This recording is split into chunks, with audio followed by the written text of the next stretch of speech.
Welcome to tab ice institute of central exams. இன்னைக்கு என்ன பார்க்க போறோம் அப்படின்னா எஸ்எஸ்சி செலக்ஷன் போஸ்ட் phase 13க்கான நோட்டிபிகேஷன் வந்திருக்கு. அந்த நோட்டிபிகேஷனை பாக்குறதுக்கு முன்னாடி நம்ம எஸ்எஸ்சில annual calendar last month release பண்ணியிருந்தாங்க. ஆனுவல் கேலண்டர் அப்படின்னா என்னன்னா 2025ல இருந்து 26க்குள்ள வரிசையா அசெண்டிங் ஆர்டர்ல எந்த மந்த்ல என்ன எக்ஸாம் வரப்போகுது, அதாவது எந்த எக்ஸாம் வந்து ஃபர்ஸ்ட் நோட்டிபிகேஷன் டேட்டு, அது என்னைக்கு முடியுது, எப்ப டென்டேட்டிவா எக்ஸாம் நடக்க போகுது அப்படின்ற ஒரு ஃபுல் ஆனுவல் பிளான் கொடுத்தாங்க. அதை நம்ம பார்த்துட்டு சும்மா ஒரு ஓவர்வியூ பார்த்துட்டு நம்ம அப்படியே நோட்டிபிகேஷன் போகலாம். சரி, ஓகே. இப்போ நமக்கு இப்போ கரண்டா வந்திருக்க எக்ஸாம் என்ன அப்படின்னு பாத்துட்டீங்கன்னா செலக்ஷன் போஸ்ட் phase 13. சொன்ன மாதிரியே இங்க இது சிபிஇ கம்ப்யூட்டர் பேஸ்ட் எக்ஸாமினேஷன். இப்போ இங்கெல்லாம் பேப்பர் 1 அப்படி கொடுத்துருக்காங்க, இங்க மட்டும் வெறும் சிபிஇ கொடுத்துருக்காங்க. அப்படின்னா இது வந்து ஒரு சிங்கிள் டயர் ஒரே ரவுண்ட் தான் இந்த எக்ஸாம் அப்படின்றது. இந்த எக்ஸாம் இந்த பேட்டர்ன் என்ன அப்படின்றது எல்லாமே நம்ம என்ன அடுத்தடுத்து வரிசையா பார்க்கலாம். ஓகே, இங்க பாத்தீங்கன்னா டேட் என்னைக்கு மண்டே அன்னைக்கு கரெக்டா சொன்ன டயத்துல நமக்கு நோட்டிபிகேஷன் ரிலீஸ் ஆயிடுச்சு. அப்ப எப்ப எக்ஸாம் நோட்டிபிகேஷன் டேட் முடியுது, ஜூன் 23 வரைக்குள்ள நம்ம அப்ளை பண்ணணும். அப்ப டென்டேட்டிவா எக்ஸாம் டேட் என்னைக்கு இருக்கும், ஜூலை 24ல இருந்து ஆகஸ்ட் 4 வரைக்கும் இருக்கும். இப்ப இதெல்லாம் என்னது, நம்ம வந்து செலக்ஷன் போஸ்ட் 13க்கான நோட்டிபிகேஷனோட சும்மா ஒரு ஓவர்வியூ. இப்ப அடுத்து பாத்தீங்கன்னா அடுத்து ஸ்டெனோகிராஃபர் ரிலீஸ் பண்ணேன்னு சொல்லியிருக்காங்க. எப்ப, அடுத்து ஒரு 3 நாள்லயே. அடுத்து பாத்தீங்கன்னா கம்பைன்டு ஹிந்தி டிரான்ஸ்லேஷன். ரொம்ப அடுத்து முக்கியமான நம்ம எல்லாரும் எழுதக்கூடிய எக்ஸாம் வந்து என்னது, சிஜிஎலோட நோட்டிபிகேஷன் எப்ப, ஜூன் 9 அன்னைக்கு ரிலீஸ் ஆகுது. இங்க ஏன் டயர் 1 கொடுத்துருக்காங்க, ஏன்னா சிஜிஎல்ன்றது 2 டயர் எக்ஸாம்ஸ். இப்போ செகண்ட் டயர்ல பாத்தீங்கன்னா செஷன் 1 செஷன் 2 சொல்லிட்டு இருக்கும். அதோட சிஜிஎல் நோட்டிபிகேஷன் அப்போ நம்ம டீட்டெயில் என்னன்னு பார்க்கலாம். இப்போ நோட்டிபிகேஷன் எப்போ வருது, ஜூன் 9. அதோட க்ளோசிங் டேட்டு ஜூலை 4. எக்ஸாம் எப்ப சொல்லியிருக்காங்க, ஆகஸ்ட் 13ல இருந்து ஆகஸ்ட் 30 வரைக்கும் நடக்கும் அப்படின்னு சொல்லியிருக்காங்க. எப்பயுமே மல்டிபிள் ஷிஃப்ட் நடக்கும் இந்த எஸ்எஸ்சி எக்ஸாம்ஸ் எல்லாமே. எஸ்எஸ்சியா இருக்கட்டும், ஆர்ஆர்பியா இருக்கட்டும், ஒரு நாளைக்கு ஒரு 3 to 4 ஷிஃப்ட் வரைக்கும் நடக்கும். அடுத்து பாத்தீங்கன்னா sub inspector Delhi police, CHSL. இப்ப சிஹெச்எஸ்எல் பாத்தீங்கன்னா அடுத்து எம்டிஎஸ் இருக்கா. இப்ப இதுல வந்து சிஹெச்எஸ்எல் அப்படின்றது டிகிரி குவாலிஃபிகேஷன், எனி டிகிரி. இந்த சிஹெச்எஸ்எல் அப்படின்றது 12th குவாலிஃபிகேஷன். இந்த எம்டிஎஸ் அப்படின்றது 10th குவாலிஃபிகேஷன். இதுதான் நம்ம என்ன மோஸ்டா மேஜரா எல்லாரும் எழுதக்கூடிய எக்ஸாம். இந்த மூணோட குவாலிஃபிகேஷன் கம்பைண்டா தான் நம்மளுக்கு எதுல இருக்கும், செலக்ஷன் போஸ்ட்ல வரும். இப்ப செலக்ஷன் போஸ்ட் பாத்துட்டீங்கன்னா நம்மளுக்கு ஒவ்வொரு போஸ்ட்டுக்கும் ஒவ்வொரு கோடு கொடுத்துருப்பாங்க. அந்த போஸ்ட் கோடை வச்சு நம்ம அதுக்கு அப்ளை பண்ணிக்கலாம். இந்தியா ஃபுல்லா பாத்தீங்கன்னா எத்தனை வேகன்சி கொடுத்துருக்காங்க, எவ்வளவு போஸ்ட் இருக்கு அப்படின்றத நம்ம நோட்டிபிகேஷன்ல பார்க்கலாம். இப்ப செலக்ஷன் போஸ்டோட நோட்டிபிகேஷன்லாம் பார்க்கலாம். மொத்தம் ஒரு 100 பேஜ் 110 பேஜ் கிட்ட இருக்கு. ஆனா நம்ம என்ன பார்க்க போறோம், நம்மளுக்கு என்ன வேணுமோ அதை மட்டும் தான் பார்க்க போறோம். அப்ப நம்மளுக்கு ஃபர்ஸ்ட் என்ன தேவை, நோட்டிபிகேஷன் எப்ப ரிலீஸ் பண்ணாங்க, என்னையில இருந்து எக்ஸாம் அப்ளை பண்ணலாம், எக்ஸாம் அப்ளை பண்றதுக்கான டேட் எப்ப முடியுது, அப்ப ஏதாச்சும் கரெக்ஷன் பண்ணணும்னா என்ன, அந்த டீடைல்ஸ் தான் ஃபர்ஸ்ட் இருக்கும். அடுத்து என்னது, நம்ம ஒவ்வொன்றா பாக்குறப்ப ஃபீஸ் டீடைல்ஸ் எவ்வளவு. சரி, இப்ப என்ன பார்க்க போறோம் அப்படின்னா எஸ்எஸ்சி செலக்ஷன் போஸ்ட்க்கான phase 13ஓட நோட்டிபிகேஷன் தான் பார்க்க போறோம். ஃபர்ஸ்ட் என்ன கொடுத்துருக்காங்க, date for submission online application.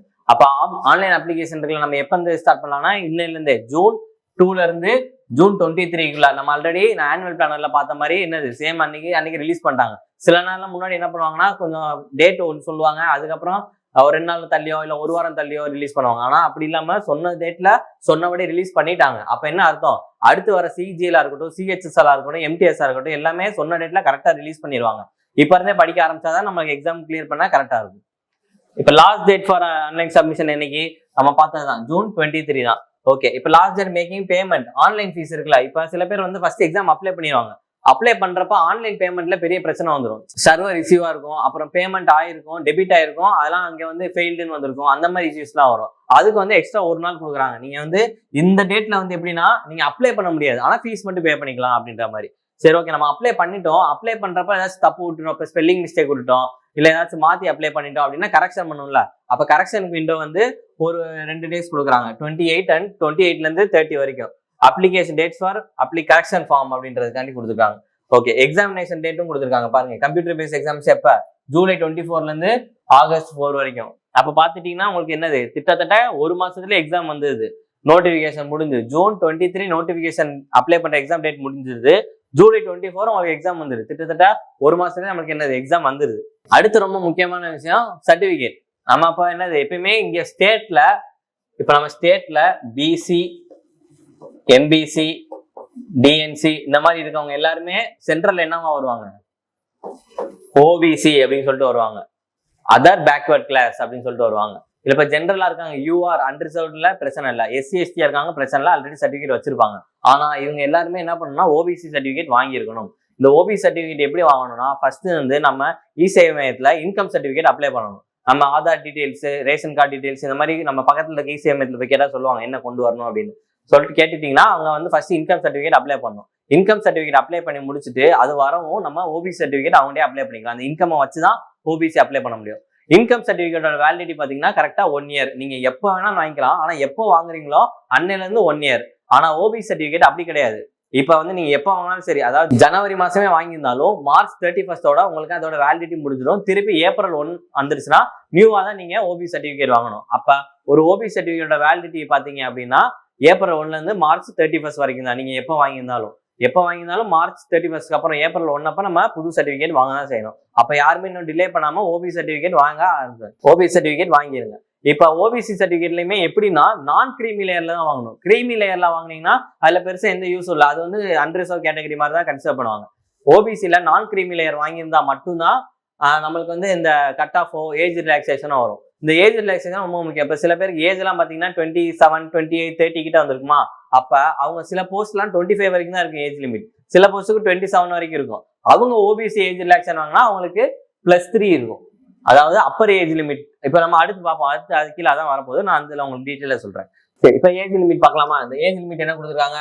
As of 1/8/2025 அப்படின்னு ஆகஸ்ட் 1 அந்த டேட்ல கனெக்ட் பண்றாங்க ஏஜ் லிமிட். இப்ப இந்த போஸ்ட் பாத்தீங்கன்னா இப்ப ஃபார் த போஸ்ட் இப்ப நம்மளுக்கு நிறைய போஸ்ட் இருக்கும். கிட்டத்தட்ட 365 போஸ்ட் கிட்ட இருக்கும். ஏன்னா ஒவ்வொரு ஸ்டேட்லயுமே ஒவ்வொரு ரீஜன்லயுமே தனித்தனி போஸ்ட் போட்டிருப்பாங்க. தனித்தனி போஸ்ட் கோடு இருக்கும். நம்ம அந்த போஸ்ட் கோடுக்கு நம்மளோட எலிஜிபிலிட்டி பார்த்தா நம்ம அப்ளை பண்ற மாதிரி இருக்கும். அப்ப மொத்தம் எத்தனை வேகன்சினா 2423 வேகன்சி. இது போக கூடவும் செய்யலாம், குறையும் செய்யலாம். மோஸ்ட் என்னது கூட வேணா செய்யும், பெருசா குறைய வாய்ப்பு கம்மி தான். அப்ப இத்தனை வேகன்சி இருக்கு நம்மளுக்கு. இப்ப இந்த வேகன்சில ஒவ்வொரு போஸ்ட்டுக்கும் ஒவ்வொரு ஏஜ் லிமிட் கொடுத்துருப்பாங்களா? அப்ப அதுதான் இங்க கொடுத்துருக்காங்க. இப்ப 18 to 25 ஏஜ் லிமிட் அப்படின்னா அவங்களோட டேட் ஆஃப் பர்த் எப்படி இருக்கணுமா? இதுக்கு அப்புறம் இருக்கணும், இதுக்கு முன்னாடி இருக்கணும். அதாவது ஆகஸ்ட் 2, 2002க்கு அப்புறம் பிறந்திருக்கணும். இதுக்கு ஆகஸ்ட் 1, 2007க்கு முன்னாடி பிறந்திருக்கணும். இந்த ஏஜுக்குள்ள இருந்தா அப்படின்னா இந்த 18 to 25 கேட்டகரியில வருவாங்க. இப்ப 18 to 27 கேட்டகரினா இந்த டேட், 18 to 28 கேட்டகரினா இந்த கொடுத்துருக்கு இந்த டேட், 18 to 30 அப்படின்னா இந்த மாதிரி என்னது நிறைய ஒரு 7-8 கொடுத்துருக்காங்க. நம்ம ஒரு 10 கொடுத்துருக்காங்கன்னு நினைக்கிறேன். ஒரு 13 கொடுத்துருக்காங்க மொத்தம் இந்த ஏஜ் லிமிட் என்னன்னு. ஏன்னா ஒவ்வொரு போஸ்ட்டுக்கு ஒவ்வொரு ஏஜ் லிமிட் இருக்கும்ல, அதனால. சரி, ஓகே. இப்ப இதுதான் என்னது, இதுக்கு பேர் என்ன சொல்லுவாங்க அப்படின்னா இது லோயர் ஏஜ் லிமிட், இது அப்பர் ஏஜ் லிமிட் அப்படின்னு சொல்லுவாங்க. இந்த அப்பர் ஏஜ் லிமிட்ல தான் நம்மளுக்கு ஓபிசி வந்துருச்சு அப்படின்னா நம்மளுக்கு வயசு கூடும். எப்பனா 3 வருஷம் வரைக்கும் ரிலாக்ஸேஷன். எப்ப ஓபிசியா இருந்தோம் அப்படின்னா. SC/SC இருந்தா 5 வருஷம் வரைக்கும் ரிலாக்ஸேஷன். அப்பனா இந்த போஸ்ட்டுக்கு நம்ம வந்து 33 வயசு வரைக்கும் நம்ம அப்ளை பண்ணிக்கலாம் ஓபிசியா இருந்தா. அப்ப இந்த போஸ்ட்டுக்கு 35 வயசு வரைக்கும் அப்ளை பண்ணிருக்கலாம் SC/ST இருந்தா அப்படின்றத கீழே அடுத்து கொடுத்துருப்பாங்க. இதை கொடுத்துருக்காங்களா? இப்ப SC/ST இருந்தீங்கன்னா 5 வருஷம், ஓபிசியா இருந்தீங்கன்னா 3 வருஷம். Upper age limit, lower age லிமிட்ல இல்ல, அப்பர் ஏஜ் லிமிட். நமக்கு வந்து ரேஞ்ச் கொடுத்துருக்காங்கல்ல, இது லோயர், இது அப்பர் ஏஜ் லிமிட்ல நம்மளுக்கு ஏஜ் கூடும் 3 வருஷம். அதே மாதிரிதான் எல்லாத்துக்கும் கொடுத்துருப்பாங்க. இப்ப பர்சன் வித் பெஞ்ச்மார்க் டிசபிலிட்டியில 10 இயர்ஸ், அவங்க ஓபிசியா இருந்தாங்கன்னா 13 இயர்ஸ், SC/ST இருந்தாங்கன்னா 15 இயர்ஸ். அந்த மாதிரி நம்மளுக்கு எது கரெக்டா இருக்கோ அதை நம்ம சூஸ் பண்ணி நம்ம ஏஜ் லிமிட்டை பாத்துக்கலாம். இப்போ அப்ளிகேஷன் ஃபீஸ் பத்தி பார்க்கலாம். இப்போ அப்ளிகேஷன் ஃபீஸ் பாத்தீங்கன்னா எவ்வளவு? 100 rupees. யாருக்கு அப்படின்னு பாத்தீங்கன்னா இப்போ ஓபிசியா இருக்காங்க, ஜென்ரல்ல வராங்க, மேல் கேண்டிடேட் எல்லாத்துக்குமே எவ்வளவுன்னா 100 rupees ஃபீஸ். இப்போ இந்த 100 rupees அப்படின்றது ஒவ்வொரு போஸ்ட்டுக்கும் நம்ம தனித்தனியா கட்டணும். இப்ப சென்ட்ரல் ரீஜன்ல ஒரு போஸ்ட் கொடுத்துருப்பாங்க, நார்த் ரீஜன்ல ஒரு போஸ்ட் கொடுத்துருப்பாங்க, சதர்ன் ரீஜன்ல ஒரு போஸ்ட் கொடுத்துருப்பாங்க. இப்ப இதுக்கு ஒரு போஸ்ட் கோட் இருக்குமா, அதுக்கு நம்ம அப்ளை பண்ணுவோம். இதுக்கு போஸ்ட் கோட் இருக்குமா, அதை அப்ளை பண்ணுவோம். இதுக்கு ஒரு போஸ்ட் கோட் இருக்குமா, அதை அப்ளை. ஏன்னா நம்ம ஜோன் அந்த ரீஜன்ல வந்து எந்த போஸ்ட் நம்ம எதுக்கு எலிஜிபிளா இருக்குமோ எங்கனாலும் அப்ளை பண்ணிக்கலாம் இந்தியா ஃபுல்லா. அப்படி அப்ளை பண்றப்ப நம்ம இதுக்கு 100 rupees, இதுக்கு 100 rupees, இதுக்கு 100 rupees கட்டணும். அது மாதிரி நிறைய. இப்ப நீங்க இதுல வந்து 10th குவாலிஃபிகேஷன்ல இருக்கு அப்படின்னா இதுக்கு ஒரு போஸ்ட் வருமா, இதுக்கு 100 rupees கட்டணும். இப்ப சென்ட்ரல் ரீஜன்ல நிறைய போஸ்ட் கோட் இருக்கும். அதுல 12th இருக்கு, கிராஜுவேட் இருக்கு அப்படின்னா ஒவ்வொரு போஸ்ட் கோடுக்குமே நம்ம 100 ரூபாய் தனித்தனியா கட்டணும். யாரு அப்படின்னா ஓபிசி, ஜெனரல்ல இருக்க மேல் கேண்டிடேட்ஸ். இப்ப யாருக்கு ஃபீஸ் கட்ட தேவையில்லை, யாருக்கெல்லாம் ஃப்ரீ அப்படின்னா உமன் கேண்டிடேட்ஸ் எல்லாருக்குமே ஃப்ரீ. வேற SC/ST பீப்புளுக்கு free. Person with benchmark disability free. Ex சர்வீஸ்மேனுக்கு வந்து they are exempted from payment of fees. இவங்க யாருமே ஃபீஸ் கட்ட தேவையில்லை. எத்தனை போஸ்ட் வேணா நீங்க அப்ளை பண்ணிக்கலாம். அப்ப நீங்க எல்லாம் இதை யூஸ் பண்ணி உங்களுக்கு எலிஜிபிளா இருக்க எல்லாம் போஸ்ட்டோ அது எல்லாத்தையுமே நீங்க அப்ளை பண்ணிருங்க. ஓகே, இப்போ அடுத்து முக்கியமான பாயிண்ட் என்னன்னா கரெக்ஷன் விண்டோ. நம்ம கரெக்ஷன் விண்டோ அப்ளை பண்றோம்ல, நமக்கு ஏதாச்சும் மிஸ்டேக் இருக்கு அப்படின்னா நம்ம கரெக்ஷன் பண்றோம்ல, அதுக்கு வந்து நம்ம 200 rupees கட்டணும். இப்போ கேர்ள்ஸ்க்குலாம் பாத்தீங்கன்னா ஃபீஸ் கிடையாது, ஆனா அவங்க கரெக்ஷன் பண்ணணும் அப்படின்னா அவங்க 200 கட்டணும் ஃபர்ஸ்ட் டைம் பண்றப்ப. இல்ல செகண்ட் டைமும் கரெக்ஷன் பண்ணணும் அப்படின்னா 500 rupees பே பண்ற மாதிரி இருக்கும். இப்போ இது பாத்தீங்க அப்படின்னா ரீஜன், இப்போ ஒவ்வொரு ரீஜன் இருக்கும், சென்ட்ரல் ரீஜன், ஈஸ்டர்ன் ரீஜன், அந்த மாதிரி சொல்லி ஒவ்வொரு ரீஜன் இருக்கும். அதுல நம்ம எங்க வருவோம்னா சதர்ன் ரீஜன்ல வருவோம். இப்போ சதர்ன் ரீஜன்ல தான் நம்ம எக்ஸாம் அப்ளை பண்ற மாதிரி இருக்கும். இங்க பாருங்க, சென்னை, கோயம்புத்தூர், மதுரை, சேலம், திருச்சி, திருநெல்வேலி, இதெல்லாம் இங்க எக்ஸாம் சென்டர்ஸ். அப்ப நம்ம ஆர்டர் ஆஃப் ப்ரிஃபரன்ஸ்ல ஃபர்ஸ்ட் இந்த நம்ம எந்த ஊர்ல இருக்கோமோ இல்ல நியர்பை ஊர்ல இருக்கிறதுக்கு போட்டோம் அப்படின்னா இதுலயே நம்மளுக்கு எக்ஸாம் போட்டுருவாங்க. சரி, நம்ம எக்ஸாம் அப்ளை பண்றோம்ல, அந்த போஸ்ட் கூட வந்து இந்த இதுக்குள்ளதான் இருக்கணுமான்னு கேட்டா கிடையாது. நீங்க சென்ட்ரல் போஸ்ட்டுக்கு அப்ளை பண்ணலாம், நார்த் ரீஜன்ல அப்ளை பண்ணலாம், நார்த் ரீஜன்ல போஸ்ட்டுக்கு அப்ளை பண்ணலாம். நீங்க போஸ்ட் உங்களுக்கு எலிஜிபிலிட்டி எங்க வேணாலும் அப்ளை பண்ணலாம். ஆனா எக்ஸாம் சென்டர் இங்க போட்டு எழுதிங்கன்னா நம்மளுக்கு பக்கத்துல ஈஸியா இருக்கும், அவ்வளவுதான். அடுத்து ரொம்ப முக்கியமானது என்னது, எக்ஸாம் பேட்டர்ன். இப்போ எக்ஸாம் ஸ்கீம் ஆஃப் எக்ஸாமினேஷன் சொல்லியிருக்காங்க, 3 செப்பரேட் கம்ப்யூட்டர் பேஸ்ட் எக்ஸாமினேஷன். எப்படின்னா ஆல்ரெடி சொன்ன மாதிரி தான், 10th 12th எனி டிகிரி, அதாவது கிராஜுவேட் அப்படின்னு கூட சொல்லலாம்.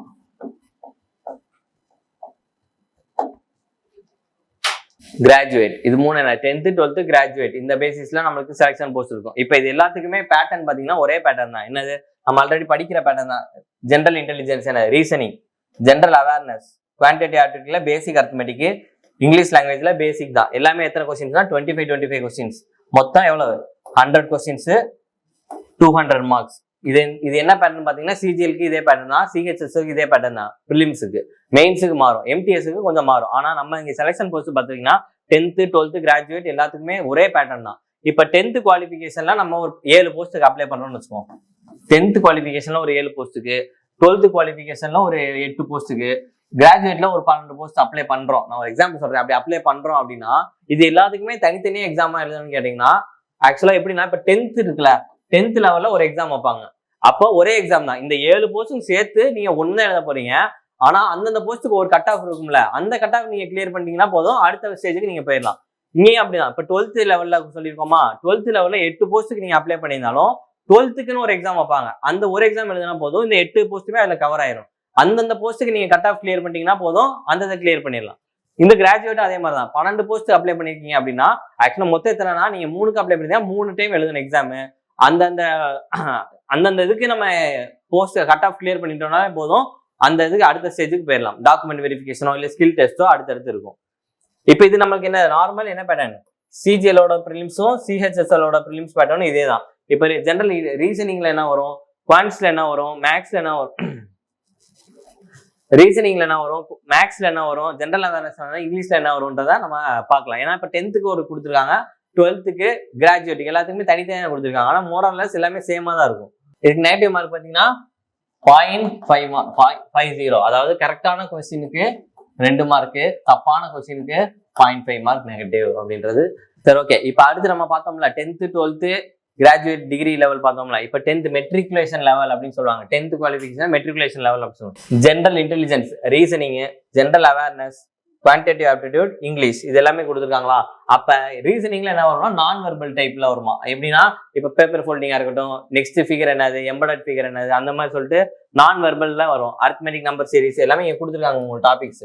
ஆக்சுவலா நம்ம என்னது ரீசனிங் எடுத்துட்டோம்னா ஒரு மொத்தமே ஒரு 15 to 20 டாபிக்ஸ் இருக்கு. அது எல்லாமே பார்த்து வச்சுட்டோம் அப்படின்னா எல்லா எக்ஸாமே நம்ம எழுதலாம். இப்போ 10th 12th பாத்தீங்கன்னா இதை விட கொஞ்சம் எக்ஸ்ட்ரா ஏதாச்சும் கொடுத்துருப்பாங்க. கிராஜுவேட் பாத்தீங்கன்னா 2 கம்பைன் பண்ணி கொடுத்துருப்பாங்க, வெர்பலும் கொடுத்துருப்பாங்க, நான் வெர்பலும் கொடுத்துருப்பாங்க. அப்ப நம்ம ஆல்ரெடி கிராஜுவேட் லெவலுக்கு ஒரு சிஜிஎல் லெவலுக்கு ப்ரிப்பேர் பண்ணிட்டோம் அப்படின்னா எல்லா எக்ஸாமே நம்ம எழுதிக்கலாம். இதுக்கு என்னது ரீசனிங். அப்ப ஜென்ரல் அவேர்னஸ்ல கொடுத்துருக்காங்களா. நம்ம ஜென்ரல் அவேர்னஸ் நார்மலா படிக்க போறது என்னது, ஹிஸ்டரி, பாலிட்டி, ஜியாகிரபி, எக்கனாமிக்ஸ், சயின்ஸ்ல பிசிக்ஸ், கெமிஸ்ட்ரி, பயாலஜி கவர் ஆயிரும், கரண்ட் அஃபேர்ஸ், ஸ்டாட்டிஸ்டிக் இதெல்லாம் என்னது நம்ம ஜென்ரல் அவேர்னஸ்ல ஓவராலா படிக்கிறது. இது எல்லாமே இப்ப ஜென்ரல் ஹிஸ்டரி, பாலிட்டி இதெல்லாமே என்சிஆர்டி பேஸ் பண்ணி படிச்சுக்கலாம். சயின்ஸ் இதெல்லாமே. ஸ்டாட்டிஸ்டிக்னு எடுத்துட்டோம்னா நம்ம என்ன படிக்கணும், ஒவ்வொரு ஸ்டேட்ல என்னென்ன ஃபெஸ்டிவல் நடக்குது, என்ன டான்ஸ் இருக்கு, அந்த ஸ்டேட்டோட சிறப்பு அம்சம் என்ன, அங்க வந்து என்ன இம்பார்ட்டன்ட் லேக்ஸ் இருக்கு, என்ன மான்யூமெண்ட்ஸ் இருக்கு, ஹெரிட்டேஜ் சைட் என்ன இருக்கு, டெம்பிள் என்ன இருக்கு, இந்த மாதிரி கொஞ்சம் டீட்டெயிலா படிக்கிற மாதிரி இருக்கும். அது எல்லாமே ஸ்டாட்டிஸ்டிக்ல கவர் ஆயிடும். குவான்டிட்டிவ் ஆப்டிடியூட் மேக்ஸ் எடுத்துட்டீங்கன்னா என்ன இருக்கும், நார்மலா நமக்கு என்ன பெர்சன்டேஜ், ரேஷியோ. குவான்டிட்டிவ் ஆப்டிடியூட் எடுத்துட்டீங்கன்னா உங்களுக்கு என்ன இருக்கும், நார்மலா number system, percentage, ratio, average, profit and loss இது எல்லாமே என்னது அரித்மெட்டிக் அப்படின்னு சொல்லுவாங்க. மேக்ஸ்ல 2 இருக்கும், அரித்மெட்டிக், அட்வான்ஸ் அப்படின்னு சொல்லிட்டு. இதுல நம்மளுக்கு அட்வான்ஸ் மேக்ஸ் இல்ல, அரித்மெட்டிக் மட்டும் தான் இருக்கும். எங்க அப்படின்னா 10th லெவல்ல. ஒரு 12th கிராஜுவேட் போறப்ப நம்மளுக்கு அட்வான்ஸ் மேக்ஸும் சேர்த்து வரும். ஜாமெட்ரியோ, ட்ரிக்னாமெட்ரியோ, மென்சுரேஷனோ அதெல்லாம் கலந்து வரும். ஆனா இந்த இதுல நம்மளுக்கு அது கிடையாது, வெறும் நம்மளுக்கு அரித்மெட்டிக் மட்டும் தான். இங்கிலீஷ்ல பேசிக் English, synonyms, antonyms, error spotting, idioms, one word substitution, இந்த மாதிரி பேசிக் அதெல்லாம் நம்ம படிக்கிற மாதிரி இருக்கும். அது மெட்ரிக் லெவல். இப்போ வந்து ஹையர் செகண்டரி லெவல் 10th +2, ஆக்சுவலா +2 லெவல். இது என்ன சொல்றாங்க பாத்தீங்களா, வெர்பல் டைப். நம்ம ஆல்ரெடி நான் வெர்பல் டைப் பார்த்தோமா, இதுல வெர்பல் டைப். வெர்பல் டைப்ல உங்களுக்கு என்னது ஒன்னு கொடுத்த ஃபிகர் அனாலஜி, வென் டயக்ராம்ஸ், அந்த மாதிரி என்னது உங்களுக்கு நிறைய கொடுத்தாங்க. Folding, unfolding, number series, embedded figures. அதனால என்ன, அது நம்ம பாக்குறதுக்கு வேணா ஒவ்வொன்றும் தனித்தனியா இருக்கும். ஆனா எல்லாமே ஒரே தான். மொத்தமா ஒரு 15 டாபிக் 20 டாபிக் இருக்கும். அதை நம்ம ஆர்டர் வைஸ் படிச்சு வச்சுட்டோம், இல்ல தெரிஞ்சு வச்சுட்டோம். ரீசனிங்கை பொறுத்த வரைக்கும் தெரிஞ்சு வச்சுக்கிறதா. இப்ப ரீசனிங் மேக்ஸுக்கு என்ன வித்தியாசம்? ரீசனிங்கை பொறுத்த வரைக்கும் உங்களுக்கு வந்து ஆன்சர் கொடுத்துருவாங்க. இப்ப 2 இருக்கு அப்படின்னா இதுக்கு இதுதான் ஆன்சர் அப்படின்னு சொல்ற மாதிரி கொடுத்துருவாங்க. அதே மாதிரி அப்ப இதுக்கு இங்க என்ன வரும் அப்படின்ற மாதிரி கேட்பாங்க. எப்படின்னா இதுக்கு ஒரு ரிலேஷன் இருக்கும். அப்ப இதுக்கும் இன்னொன்னுக்கு என்ன ரிலேஷன் அப்படின்ற மாதிரி இருக்கும். ஆன்சர் கொடுத்துருவாங்க, ஆனா அந்த ஆன்சர் எப்படி வந்துச்சு அப்படின்ற மாதிரி நம்மளுக்கு கேட்பாங்க. ரீசனிங்ல. மேக்ஸ்ல நம்மளுக்கு அங்கங்க கொஸ்டின்ஸ்ல க்ளூ கொடுத்துருவாங்க, அதை வச்சு நம்ம சால்வ் பண்ற மாதிரி இருக்கும். இது வந்து நம்மளுக்கு என்ன, ஓரளவுக்கு கொஞ்சம் காமன் லாஜிக்கல் திங்கிங் இருந்தாலே ஈஸியா போட்டுடலாம் ரீசனிங் அப்படின்றது. 90% கொஸ்டின்ஸ் இப்படிதான் இருக்கும் ரீசனிங்ல. ஒரு நம்பர் சீரீஸா இருக்கட்டும், இல்ல ஒரு ஆப்ரேஷனா இருக்கட்டும், வென் டயக்ராமா இருக்கட்டும், எல்லாமே நம்ம கொடுத்துருவாங்க. அதை நம்ம பார்த்து கரெக்டா அனலைஸ் பண்ணி போறோம். கோடிங் டிகோடிங்கா இருக்கட்டும், அப்ப கோடிங் டிகோடிங்லாம் கொடுத்துருவாங்க. உங்களுக்கு கொஸ்டின் ஆன்சர் ரெண்டுமே கொடுத்துருவாங்க. ஒரு பார்ட் இது, இன்னொரு பார்ட் இது அப்படின்னா இங்க இன்னொரு பார்ட் கொடுத்து இங்க என்ன வரும் அப்படின்ற மாதிரி கேட்டுருவாங்க. அதுதான் என்னது கோடிங் டிகோடிங்ல வரும். இங்கே அதே மாதிரி ஜென்ரல் அவேர்னஸா இருக்கட்டும், மேக்ஸா இருக்கட்டும், குவான்ட்ஸ்ல பாத்தீங்கன்னா உங்களுக்கு என்னது அட்வான்ஸ் மேக்ஸ் சேர்த்து வருது. பாத்தீங்கன்னா ஜாமெட்ரி வருது, மென்சுரேஷன் வருது. அந்த ஜாமெட்ரி உள்ள என்னெல்லாம் இருக்குன்னு பாத்துக்கோங்க. Congruence, similarity of triangle, circle, chord, tangent எல்லாமே வந்துடும். மென்சுரேஷன் எடுத்தீங்கன்னா நார்மலா உங்களுக்கு என்ன இருக்கு, கோனு, சிலிண்டர், 2D 3D எல்லாமே இதுல கவர் ஆயிரும். ட்ரிக்னாமெட்ரி இருக்கும், சைன் தீட்டா, காஸ் தீட்டா, பேசிக் ஐடென்டிட்டிஸ் பாக்குற மாதிரி தான் இருக்கும்.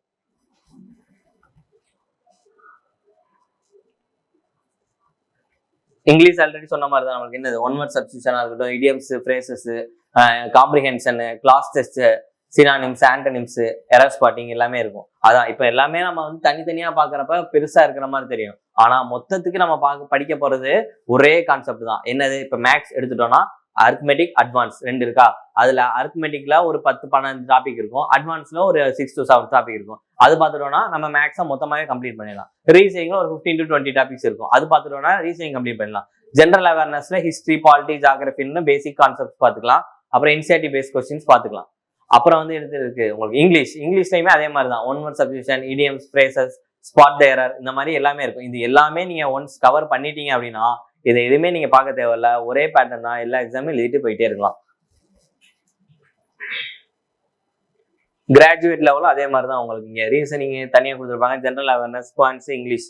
அது ஒன்றும் பெருசா நம்ம டீட்டெயிலாக எக்ஸ்பிளைன் பண்ணலாம். இதுதான் அந்த பேட்டர்ன்றது, இதுதான். அதை நீங்க பாத்துட்டீங்கன்னா இந்த எல்லா எக்ஸாமும் நம்ம அப்ளை பண்ற மாதிரி தான் இருக்கும். அப்ளை பண்றது அப்படின்னா அவங்களுக்கு கீழே ஃபுல்லாவே ஸ்கிரீன்ஷாட் கொடுத்துருக்காங்க. ஒன் டைம் ரெஜிஸ்ட்ரேஷன் எப்படி பண்றது.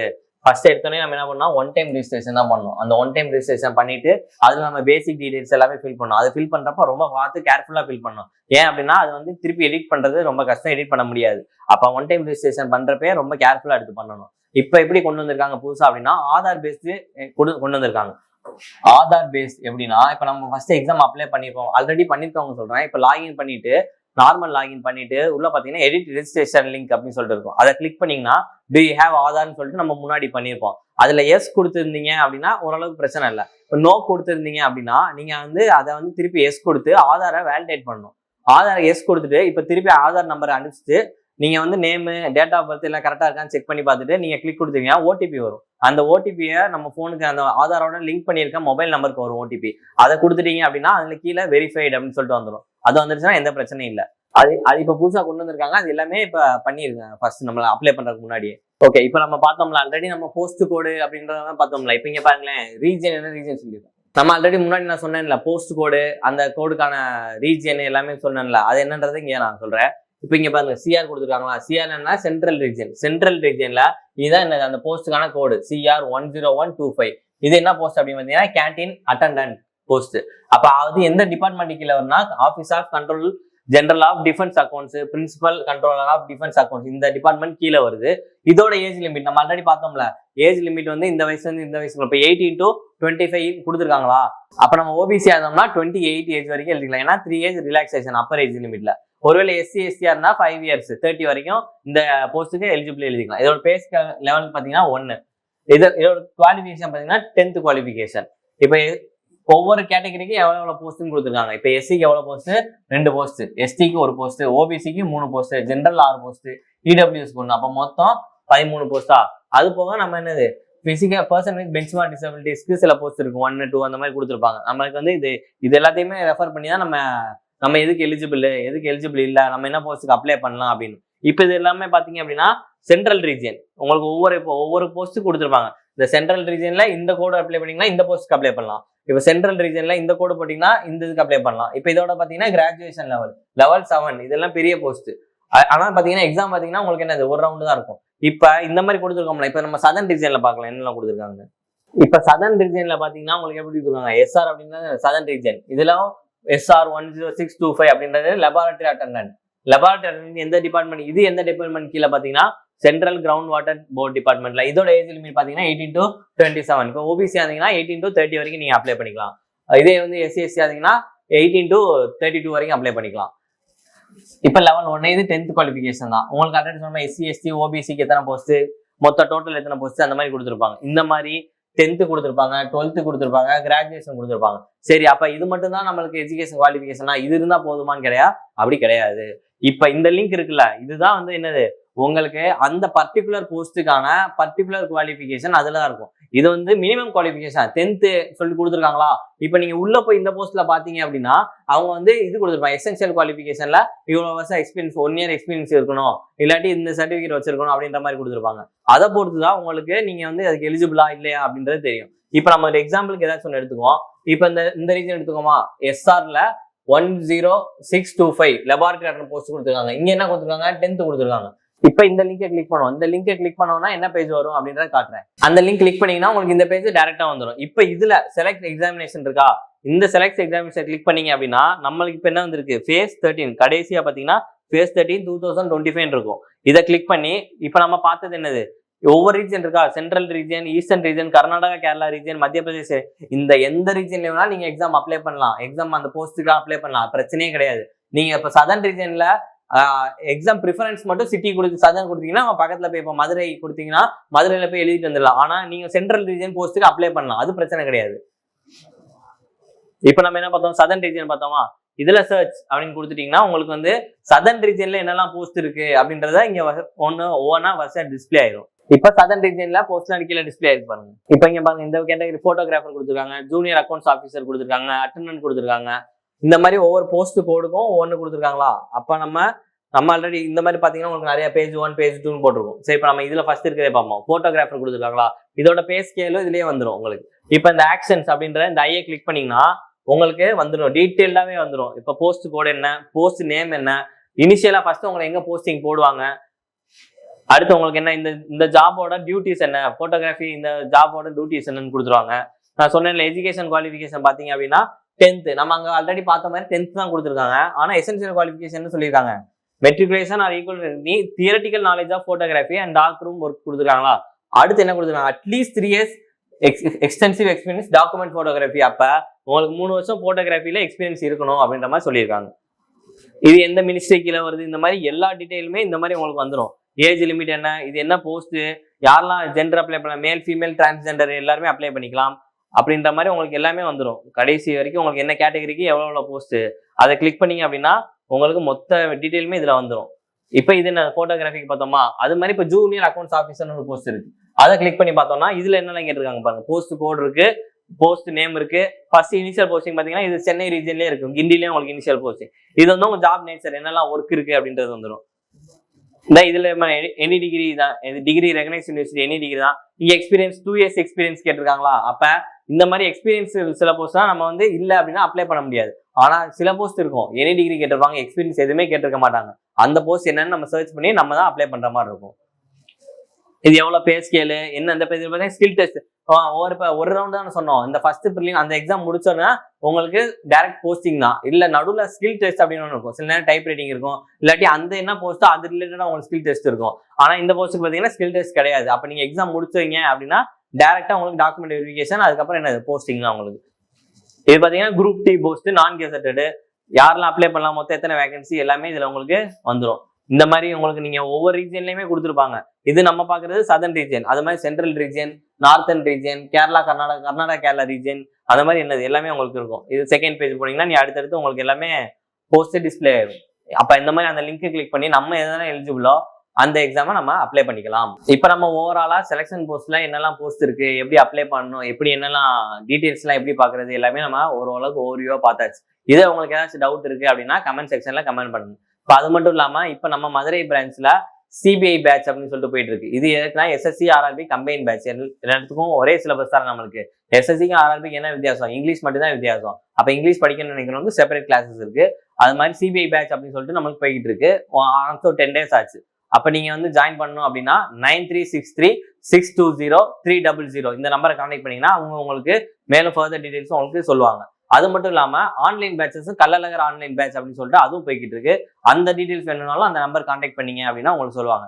இப்போ அது மட்டும் இல்லாம நம்ம டேப் 5ல சிஏ டைட்டன் அப்படின்னு சொல்லிட்டு கரண்ட் அஃபேர்ஸ் டெஸ்ட் June 10 அன்னைக்கு நடக்க இருக்கு. அதுல வந்து கரண்ட் அஃபேர்ஸ் பேஸ் லாஸ்ட் 6 monthsக்கான கரண்ட் அஃபேர்ஸ் பேஸ் பண்ண ஒரு 200 கொஸ்டின்ஸ்குள்ள டெஸ்ட் தான் ஒரு நடக்க போகுது. அதுல நீங்க ரெஜிஸ்டர் பண்ணணும் அப்படின்னா நான் டிஸ்கிரிப்ஷன்ல லிங்க் வச்சிருக்கோம், அதுல நீங்க கிளிக் பண்ணி ரெஜிஸ்டரும் பண்ணிக்கலாம். உங்களுக்கு வேற ஏதாச்சும் டவுட் இருந்தா நீங்க கமெண்ட் செக்ஷன்ல சொல்லுங்க, நம்ம அதை ஃபர்தரா எப்படின்றத ப்ராசஸ் பண்ணி பார்க்கலாம். உங்களுக்கு இந்த எக்ஸாம் பத்தியோ இல்ல வேற எக்ஸாம் பத்தியோ மேலும் சிஜிஎல் சிஹெச்எஸ்எல் வேற ஏதாவது எக்ஸாம் பத்தி டவுட்ஸ்னாலும் நீங்க கமெண்ட் செக்ஷன்ல சொல்லுங்க. இல்ல நீங்க அந்த நம்பர் கான்டாக்ட் பண்ணீங்க 9363620300 அந்த நம்பர் கான்டாக்ட் பண்ணீங்கன்னா உங்களுக்கு டீடைல்ஸ் சொல்லுவாங்க. தேங்க்யூ.